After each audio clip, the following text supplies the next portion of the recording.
हमारे शहर कांग्रेस के अध्यक्ष विनय वाकलीवाल जी और उनके पूरे टीम द्वारा यह भेंट की। अब अंत में मध्य प्रदेश के पूर्व मुख्यमंत्री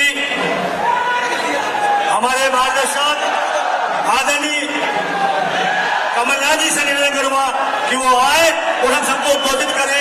कमलनाथ जी के लिए कोई जोरदार तालियां बजाकर स्वागत करें।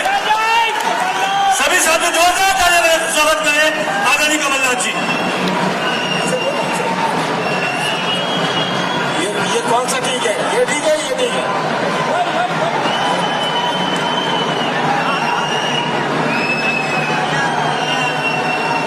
हमारे अब ये बंद करिए, बैंड बाजा बंद करिए।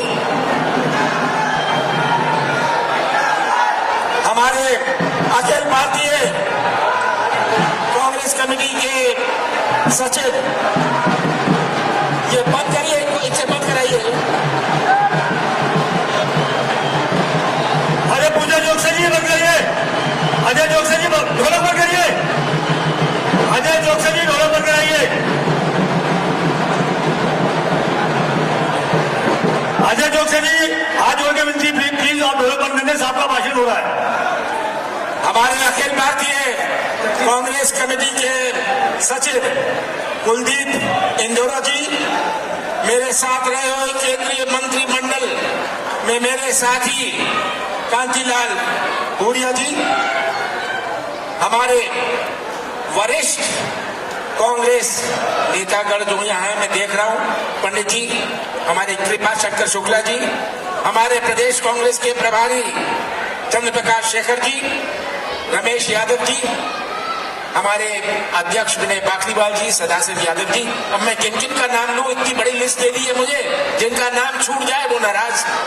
तो मैं यही कहता हूं, सभी मेरे विधायकगण, साथीगण, कांग्रेस परिवार के नेतागण, आदरणीय बुजुर्ग कांग्रेस परिवार के सदस्यगण और सभी यहाँ उपस्थित कांग्रेस परिवार के सदस्यगण, बहुत खुशी होती है कांग्रेस के परिवार के बीच में आने से।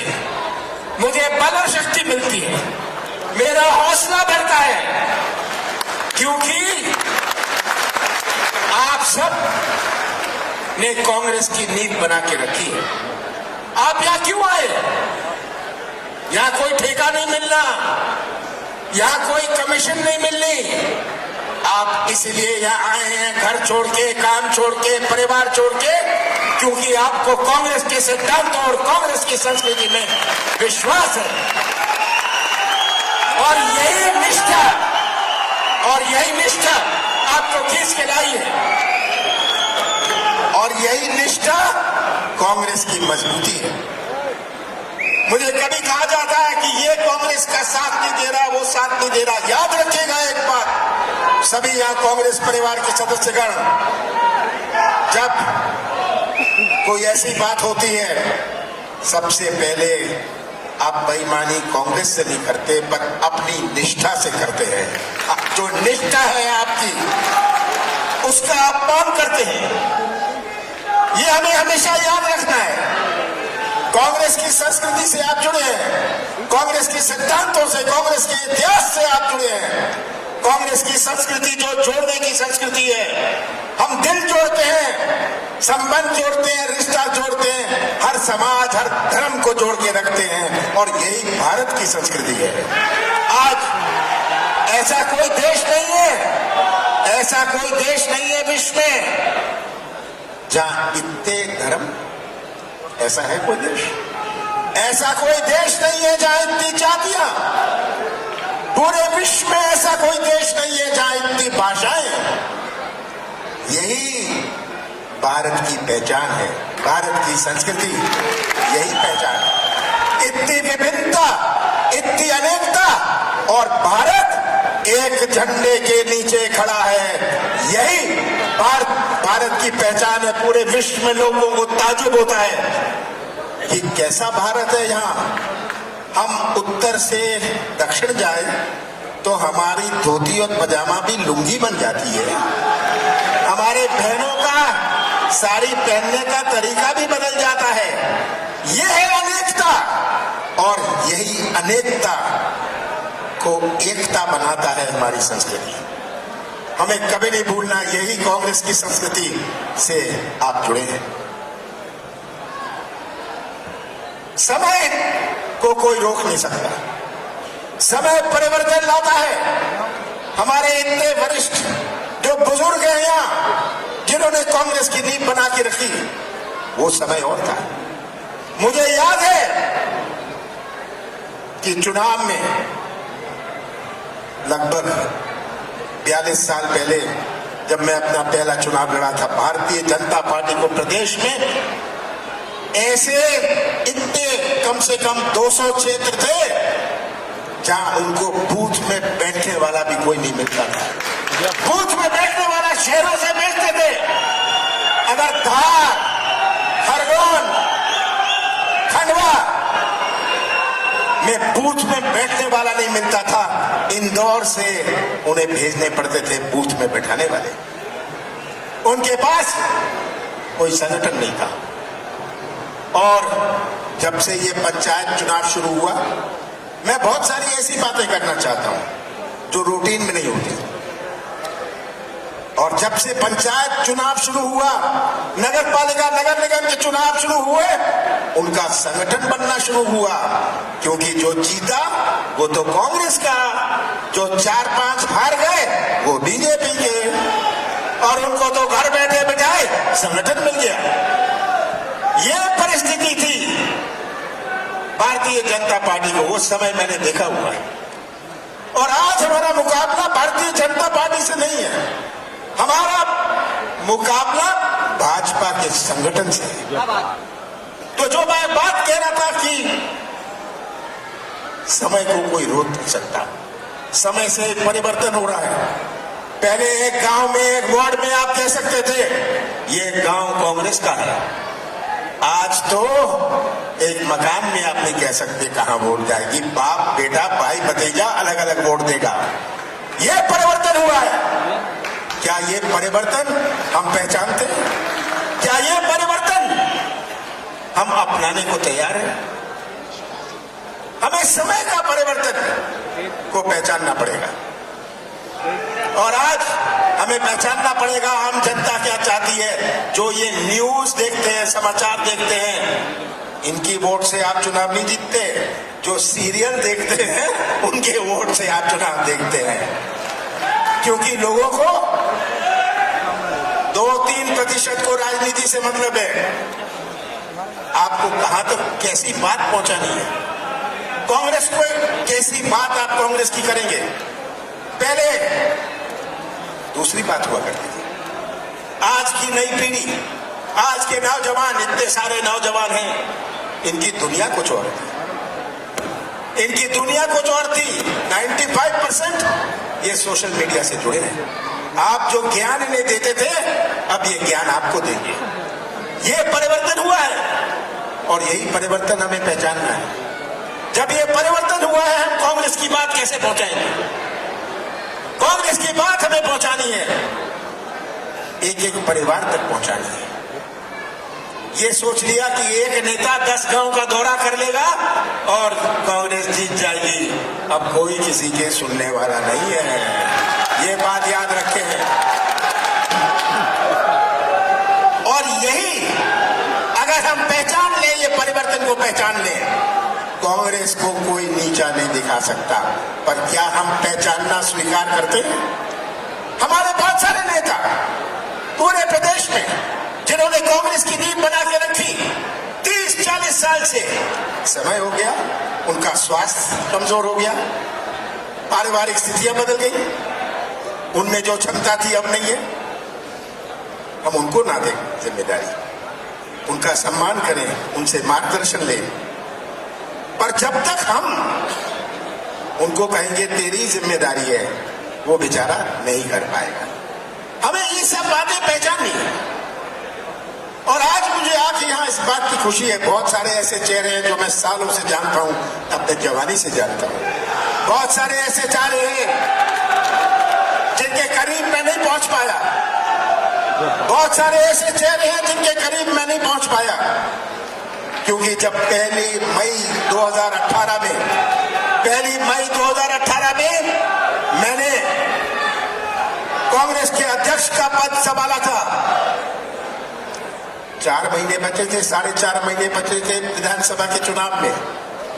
हमारा महाकौशल, हमारा विंध्य, हमारा बुंदेलखंड केवल मालवा ही नहीं है, हमारा ग्वालियर चंबल, कैसे उनमें एक नया उत्साह पैदा किया जाए, कैसे हम अपनी मशीनरी को टाइप करें, ये हमारे सामने, मेरे सामने चुनौती थी। मेरे पास तो खाली 4 महीने थे, 4.5 महीने। नवंबर में चुनाव था, अक्टूबर से तो चुनाव का काम शुरू हो गया।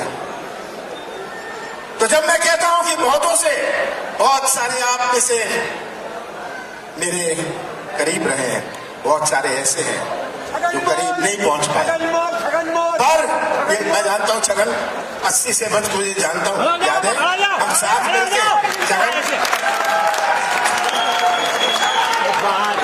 छगन जय जय कमलनाथ, जय जय कमलनाथ, जय जय कमलनाथ, तो जय जय कमलनाथ। यही आज मेरे सामने, मेरा दिल कभी कमजोर होता है कि बहुत सारे ऐसे चेहरे जो आज कांग्रेस की नींव बना के रखते हैं, उनके करीब में नहीं आ पाया। 15 महीने कांग्रेस की सरकार रही, उसमें से 2-2.5 महीने गए लोकसभा चुनाव और आचार संहिता में। 15 महीने कांग्रेस की सरकार रही, 2-2.5 महीने गए आचार संहिता और लोकसभा चुनाव में। 1 महीना गुजरा उथल पुथल में, मेरे पास तो 11 ही महीने थे, और 11 महीने में मेरा प्रयास रहा कि आप अपनी छाती ठोक कर कह सकते हो हम कांग्रेस के हैं। आपको अपना सिर झुकाना ना पड़े। और आज भी मैं कहता हूं, आप जनता के बीच में जाइए, आपको माफी मांगने की जरूरत नहीं है। आप तो छाती ठोक के कह सकते हैं कि कांग्रेस के कार्यकाल में हमने ये उपलब्ध किया था। कौन सा बाप, 1 मिनट भैया, चलती है गांव में जब किसान के जेब में पैसा हो, तो हमें ये क्या कर रहे हैं, मैं बंद करूं? ये क्या सोच रहे हैं आप इसे? ये बंद करिए आप। ये 2 नंबर से आगे क्या? देखिए ये आप डिस्टर्ब करने आए हैं, क्यों खराब कर रहे हैं? तो आज कृषि क्षेत्र से ही हमारी अर्थव्यवस्था बनती है, और यही कृषि क्षेत्र ही हमारे आर्थिक गतिविधि का आधार है। हमारा इंदौर के बाजार से दिल्ली से कोई नहीं आता। ये आर्थिक गतिविधि जो प्रदेश में बनती है, इससे इंदौर के बाजार में रोशनी है। अभी ये 3 कानून बनाए, क्या आपको समझ है ये क्या 3 कानून है? ये क्या 3 कानून है, मैं आपको समझाना चाहता हूं। पहला है, जहां ये कृषि क्षेत्र का निजीकरण करेंगे। इसका एक इतिहास है कि एक ऐसा समय था अपने देश में जहां भुखमरी थी, हमें अनाज का आयात करना पड़ता था। अमेरिका से हम हाथ जोड़ते थे कि हमें एड में हमारी मदद कर लेंगे। ऐसा भी समय था, इंदिरा गांधी जी ने तय किया, बहुत सारे क्रांतिकारी कदम उठाए, बैंकों का राष्ट्रीयकरण किया, बड़ा कदम था, पर सबसे बड़ा नहीं था। कोयले खदानों का, बीमा कंपनियों का राष्ट्रीयकरण किया, ये बड़े कदम थे। पर सबसे बड़ा कदम इंदिरा गांधी जी ने किया कि उन्होंने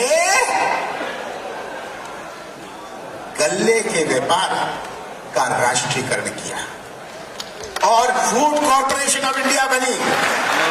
समर्थन मूल्य की शुरुआत हुई, समर्थन मूल्य की शुरुआत हुई, ये इतिहास है। पंजाब और हरियाणा का उत्पादन बहुत था, उनको सबसे ज्यादा समर्थन मूल्य मिला। आज भी उनको लगभग 80-90% किसानों को मिलता है। मध्य प्रदेश में 20-25 प्रतिशत किसानों को समर्थन मूल्य मिलता है। उस समय जब समर्थन मूल्य शुरू हुआ था, मध्य प्रदेश में समर्थन मूल्य लेने वाले भी नहीं थे, क्योंकि वे गुजारे की खेती करते थे। गुजारे की खेती करी, आसपास 10-15 गांव में बेच दिया, अपना उपज बेच दिया और अपने साल भर का गुजारा कर दिया। ये गुजारे की खेती करते थे। तो मध्य प्रदेश में बहुत कम लोगों को समर्थन मूल्य मिलता था, आज भी बहुत कम लोगों को मिलता है। अब जब इन्होंने निजीकरण किया है, बड़े बड़े उद्योगों को ये मंडी का दर्जा दे रहे हैं, मंडी का दर्जा देंगे और मंडी का दर्जा दे देंगे तो ये बड़े उद्योगपति जाएंगे किसान के पास, 2000 रुपए मक्का का भाव है, कहेंगे 1700 में खरीदता हूं। किसान को तो निकालना है, बेटे की शादी करनी है, बैंक का कर्जा देना है, वो 1700 में बेच देगा जब समर्थन मूल्य 2000 रुपए है। जो समर्थन मूल्य की संभावना भी थी, ये हमेशा के लिए चौपट। ये इस कानून का मतलब है। मध्य प्रदेश में जो केवल 20-25 प्रतिशत किसानों को समर्थन मूल्य मिलता है, इनको मंडी का स्टेटस मिल जाएगा। और अब तो कोई व्यापार करता है, उसको मंडी से लाइसेंस लेना पड़ता है। सही बात है ना, मंडी से लाइसेंस लेता है, स्वीकृति लेता है। अब तो जिसका आधार कार्ड होए वो व्यापारी बन सकता है। कोई आधार कार्ड दिखा दे और व्यापारी बन जाए। इस परिस्थिति में सबसे ज्यादा पिटाई हमारे मध्य प्रदेश में होगी। और हमारा मध्य प्रदेश, जहां कृषि क्षेत्र ही हमारी आधार है, कृषि क्षेत्र ही हमारा भविष्य है, सबसे ज्यादा आपको पता नहीं होगा मध्य प्रदेश पीछे रहता था। आज मध्य प्रदेश नंबर 1 है इंडिया में गेहूं के उत्पादन में। पंजाब आगे हुआ करता था, पर आज मध्य प्रदेश ने पंजाब को ओवरटेक करा है। और अगर ओवरटेक किया है तो समर्थन मूल्य तो वो चाहता है, ये निजीकरण से उसे समर्थन मूल्य नहीं मिलेगा। दूसरा कानून है जो कॉन्ट्रैक्ट फार्मिंग, ठेके की किसानी। इसका क्या मतलब है ये समझना है।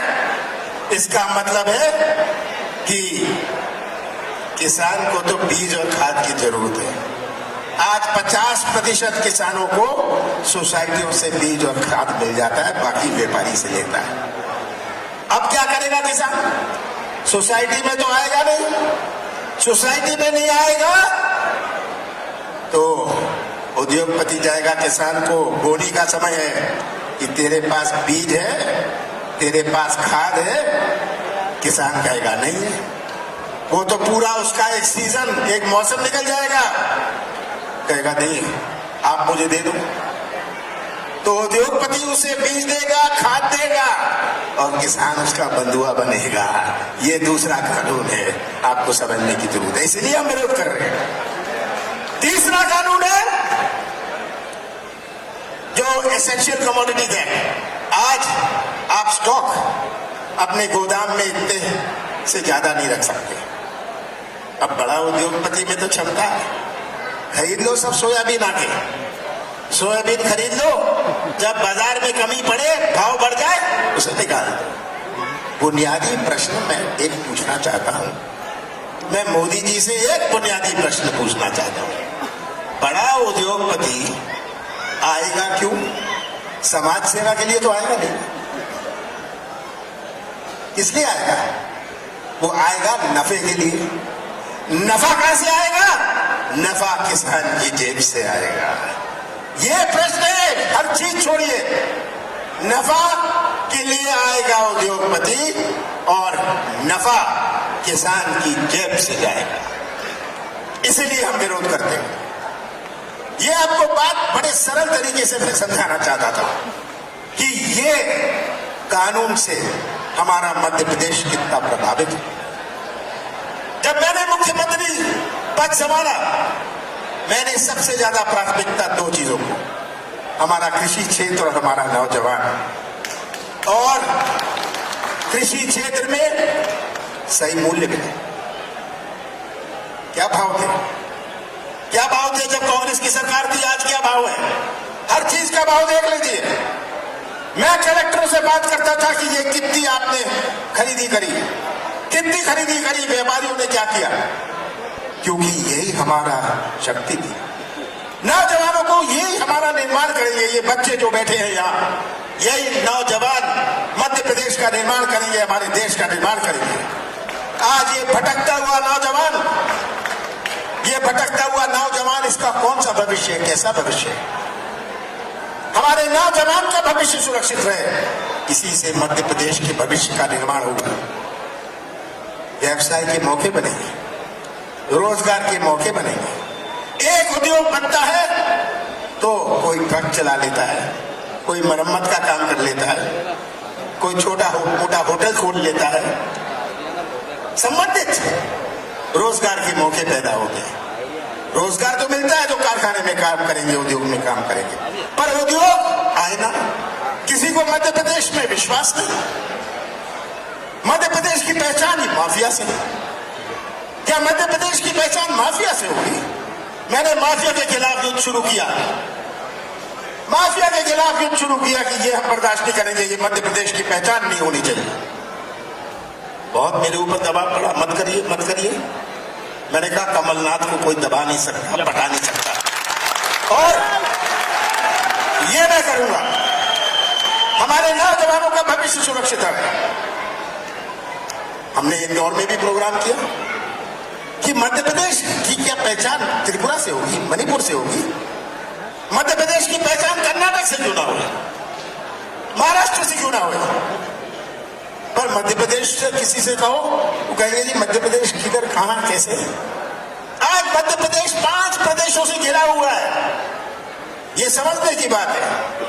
आज जिसको अपना प्रोडक्शन या अपना माल केरल में बेचना है या तमिलनाडु में बेचना है, वो मध्य प्रदेश में अपना उद्योग लगाएगा। पर उद्योग तो तब लगाएगा जब उसे देखेगी वातावरण सही है, उसको मध्य प्रदेश पर विश्वास हो, मध्य प्रदेश की पहचान बने। यह मेरा लक्ष्य था और यही लक्ष्य में मैं समय लगा रहा था। तो इसलिए मैं कहता हूं कि यही हमारी 2 प्राथमिकता है प्रदेश में। शिवराज जी बड़ी लंबी चौड़ी बातें कर लेंगे, और ऐसी कोई चीज नहीं है जिसपे झूठ नहीं बोलेंगे।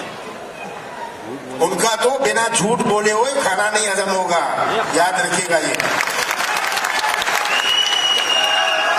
ये आज इनकी राजनीति समझने वाली है। भारतीय जनता पार्टी की राजनीति, मेरे साथियों, भारतीय जनता पार्टी की राजनीति समझिए। ये कैसे ध्यान मोड़ने की राजनीति करते हैं। 2014 में मोदी जी ने कितनी बातें करी, 2 करोड़ नौजवान, 15 लाख, तरह की बातें, किसानों को 50% नफा। 2019 के चुनाव में नौजवान की बात नहीं करी, किसान की बात नहीं करी, किसकी बात करी? पाकिस्तान की बात करी।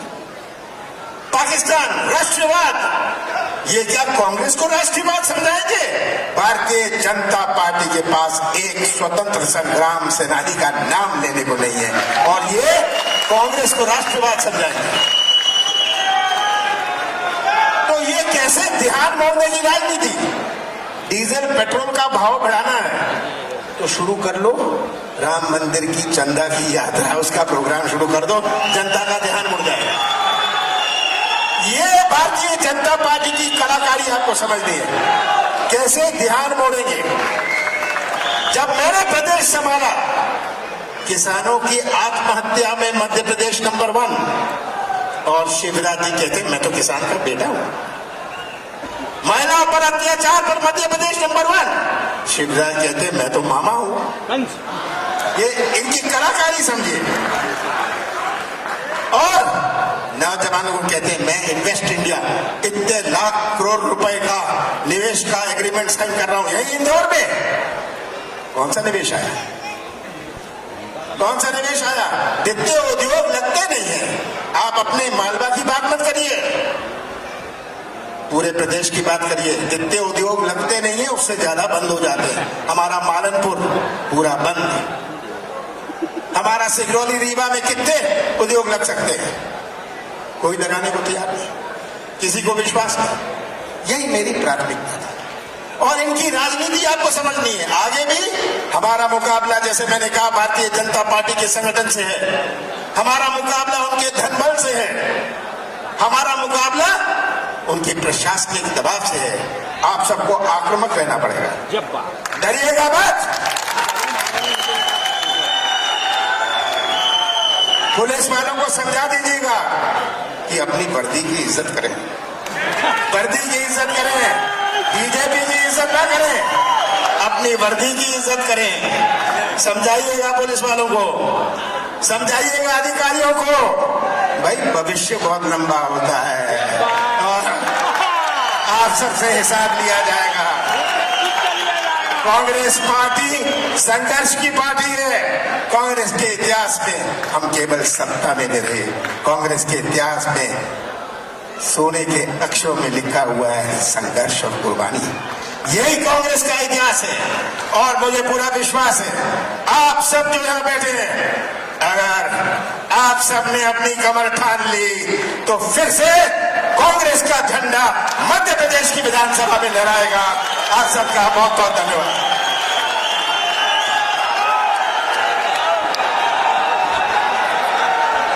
आप लोग सत्ता में यहाँ पर उपस्थित आदरणीय